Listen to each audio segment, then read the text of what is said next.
Milli Məclisin genetik deputatı Günay Ağamalının çıxışından sonra ölkədə uşaq pulu ilə bağlı müzakirələr yenidən qızışıb. Əslində belə bir müzakirə yox idi. Ara sıra kiminsə bu millətin balalarına yazığı gəlir və hökumətə səslənir ki, uşaq pulu verin.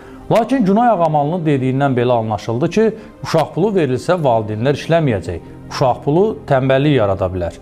İnsanların sosial şəbəkələrdəki qınağından sonra bizim rəhmətli Mirşahin Ağayev də çıxıb Günay Ağamalının müdafiəsinə qalxdı və özünü xalqa, valideynlərə tutub alçaldıcı şəkildə dedi ki, apteklərə üst tutun, nisiyə dəftərinə doğub törüyün. Onun dediklərindən elə anlaşıldı ki, siz uşaq dünyaya gətirəcəksiniz deyə dövlət sizə pul verməməlidir. Əvvəla, heç vaxt Mirşahin Ağayev haqqında danışmaq, yazmaq istəməmişəm. Söz oynatmaq fikrim də yoxdur. Əgər bu ona lazım olsa, hər bir cümləni, hər bir sözü, hər bir hərfi üzünə şapalaq kimi çırpmağa hazıram. Əslində, Aynes bağlanan gündən Mirşahin Ağayev də rəhmətə gedib. Özünün xəbəri yoxdur. Bizimlə efirdən danışan hansısa klassik medianın rəhmətli eksponatıdır. Çakrafason qalxır, pülüyür, söyür və yerinə geri dönür. Müxalifətlə döyüşdüyünü və buna görə də dövlətdən dəstək almağa özünü ən haqlı namizəd bilən Mirşahin çox gec. Amma çox gec başa düşəcək ki, o xalqa qarşı müharibə elan edib. Mən onu təbrik edirəm. O uşaqlarla döyüşür, körpə balaların valideynlərinə söyüş, özlərinə isə döyüş elan edib. Əslində o da çox gözəl bilir ki, uşaq pulu verilməyəcək. Amma bu cür küstar üsullarla məmurların piştaxtasından vurulub, yenidən 2015-ci ilə qayıtmaq istəmir. Bu adam elə başa düşür ki, uşaq pulu verilsə hamı gedib Viagra alacaq və doğub törəyəcək. Milləti bu qədər təhqir etmək olmaz axı. 40 il təcrübəsi olan bu adam qəbul edə bilmir ki, elə dövlətin əsas vəzifələrindən biri məhz uşaq pulu verməkdir. Öncə dövlətin vəzifələrini öyrənib, sonra bu xalqa savaş elan etsəydin, daha yaxşı olardı. Əlqərəz, şəxsən mən belə hesab edirəm ki, uşaq pulu verilməlidir. Yeri gəlsə 10.000 manat maaş alan məmurların maaşı 10 dəfə azaldılmalıdır, məmurların, lap elə Mirşahinin, deputatların biznesləri, obyektləri satılmalıdır, hamısı uşaq puluna yönəldilməlidir. Torpağının altı üstü sərvət olan Azərbaycanın uşaqlarına bugün verilməyib, bəs nə zaman veriləcək bu uşaq pulu? Sərvət tamam bitəndən sonra, yoxsa nə zaman? Bu adamlar görəsən nə zamansa körpülərin altında sübdən gecə yarısına qədər əlində laqonda durub iş axtaran, övladlarına 10 manat pul aparmaq istəyən ataların vəhşətini eşidəcəklər.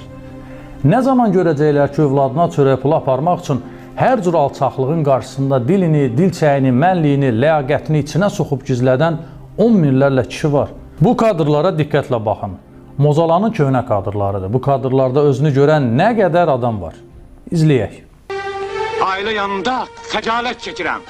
Evə getmək istəmirəm. Nər kimi adamam. Amma ailəmi dolandıra bilmirəm. Niyə? Necə yəni niyə? Ged bazara görərsən. Ətək bilirsən neçədir? Yağ, qən. 20 manatdan aşağı qalbası yoxdur. Görürsən? Bəs uşaqların əyinbaşı, yeməyi, onlara vitaminli şeylər lazımdır. Meyvənin kilosu bazarda od qiymətinə. Hə, özündür. 10 manata şəkləri çox olar. Vallahi düz deyil, belə də bahalıq olar. İndi adam oturur evdə, körpələrinin, ailə uşağının üz-gözünə baxır. Ölüb canını qurtarandan sonra onların yaşayacağı dəhşətləri də düşünür. Yəni özün ölüb canını qurtaracaqsan. Bəs bu uşaqları, ailəni hansı ölkədə, hansı cəmiyyətdə qoyub gedirsən? Kadrların ardını izləyək. Dayan görmə kişi. Sən heç bilirsən sən özünü buradan atandan sonra sənin ailənin nələr gözləyir? Nə gözləyir? Həngamədir. O qədər xərc çıxacaq. Məsciddə yuyulmağın. İstir kafir. İndi kəfən çunaq tapılmır. Molla pulu, qəbir pulu. Yan yörəsini düzəltmək. Bunlar hamısı puldur, pul. Bir dənə qəbir 6-7 min deyə bu saat.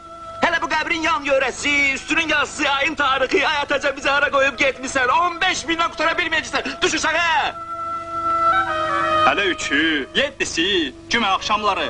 Ət lazım olacaq, yağ lazım olacaq. Düyü, çay, qənd, prakatdan palatka, qab-qacaq, stol, stul. Elə bilirsən ölmək asan məsələdir. Odur ki, canım gözüm, qoy sənə kömək eləyim. Yavaş-yavaş düş aşağı. Aləni pis vəziyyətə salma. Gəl özüm, gəl. Qoy sənə kömək eləyim. Hələ 40-ı deməmişsən, yadından çıxır. Ay, sağ ol. Görürsən? Gəl qardaş, gəl. Yavaş yavaş darıxma. Gün görmeyen canım var. Adam kimi ölə bilmeyen canım var. İndi gələk uşaq puluna qarşı çıxan deputatların, Mirşahinin və zaman-zaman uşaq pulunun əleyhinə danışan şəxslərin nə üçün belə bir fikirdə olduqlarının əsl mahiyyətinə. Günay Ağamalı gözəl bilir ki, dövlətin, parlamentin ona ehtiyacı yoxdur. Lazımsız olduğunu da anlayır və uşaq puluna qarşı çıxmaqda özünü yenidən hökumətə təqdim edir və belə bir mesaj ötürür. Baxın, bu qədər deputat var. O deputatların içərisində az saylı şəxslərdənəm ki, hökuməti müdafiə edirəm və buna görə də söylürəm, təhqir olunuram, mənə yenidən etimad göstərin. Növbəti seçkilərdə mandatımı əlimdən almayın. Mən sizə həmişə lazım olacam. Vəssalam. Və insan mənən nə qədər yoxsul olmalıdır ki, dövlətin verə biləcəyi 50-100 manatlıq uşaq puluna görə kişilərin işləməyəcəyi, tənbəllik edəcəyi ilə bağlı iddia səsləndirsin. Bu bivic, savadsız, millətə düşmən kəsilən adamların millət vəkili adlandırılması isə daha dəhşətlidir.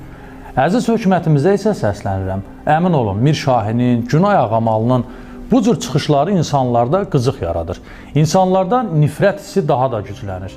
Hökuməti dəstəkləyənlər bu adamların əndamsız çıxışlarından sonra əsəbləşir, qıcıq olur və mövqeyini dəyişməli olur. 6 ildən sonra Gürcüstana qatarla, özü də 81 manata getməyin iniltisindən sonra belələrinin çıxışlarının insanların əsəblərini tarıma çəkdiyini anlamaq üçün Nostradamus olmağa ehtiyac yoxdur. Adam var ki, ondan vəzifəni çıxsan, yerdə heç nə qalmır. Məsələn, Günay Ağamalıdan deputat mandatını çıxsaq yerdə nə qalır? Uşaq pulunu vermirsiniz, anladıq. Amma heç olmasa üzümüzə söyməyin. Və bir də unutmayın, uşaq pulu ilə böyüməyənlərin, uşaq puluna ehtiyacı olanların hamısı şəhid oldu. Amma uşaq puluna ehtiyacı olmayanların hamısı öz ata-anasının evindədir. Elə bu adamların övladları kimi.